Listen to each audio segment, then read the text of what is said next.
کہا کہ ملکہ تو بہت اچھی ہے، بہت خوبصورت ہے، ساری خوبیاں بیان کی. کہا کہ لیکن ملکہ شہزادی نہیں ہے.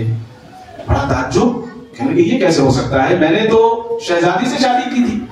کہا کہ اچھا. خاموشی کے ساتھ اٹھا، اپنی ساس کے پاس گیا، کہا کہ سچ سچ بتاؤ یہ لڑکی کس کی ہے. تو ساس نے کہا کہ دیکھو ہمارے یہاں ایک لڑکی پیدا ہوئی تھی اور پیدا ہوتے ہی 6 مہینے کے بعد اس کا انتقال ہو گیا، اور آپ کے والد نے جو ہے ہمارا رشتہ مان لیا تھا، لہٰذا ہم نے ایک لڑکی کو پال کر بڑا کر لیا، اور بڑا کرنے کے بعد بادشاہ کو یہ بتا دیا کہ یہ ہماری بچی. بادشاہ نے سیاسی کو بلایا، کہا کہ تم نے کیسے پہچانا؟ کہا کہ شہزادیوں کا یہ طریقہ نہیں ہوتا کہ وہ ملازمین کو گالی دیں، بدتمیزی سے پیش آئیں، زور سے بات کریں. یہ تو کام والوں کا کام ہوتا ہے، مزدوروں کا کام ہوتا ہے کہ وہ چیخیں چلائیں، اور جب دیکھو رانی چلاتی ہے، شہزادی چلاتی ہے. تو میں سمجھ گیا کہ یہ جو ہے نسلی نہیں ہے، اصلی باپ کی اولاد نہیں ہے. بادشاہ نے کہا کہ بہت اچھا. کہا کہ تمہاری وہاں سے بھی چھٹی. کہا کہ آج سے ہمارے دربار میں رہو گے. بادشاہ نے اپنے دربار میں رکھ لیا، اور رکھنے کے بعد 2 مہینے گزرے. 2 مہینے کے بعد کہا کہ بھائی تم 2 مہینے سے ہمارے ساتھ رہ رہے ہو، بڑا اچھا لگ رہا ہے.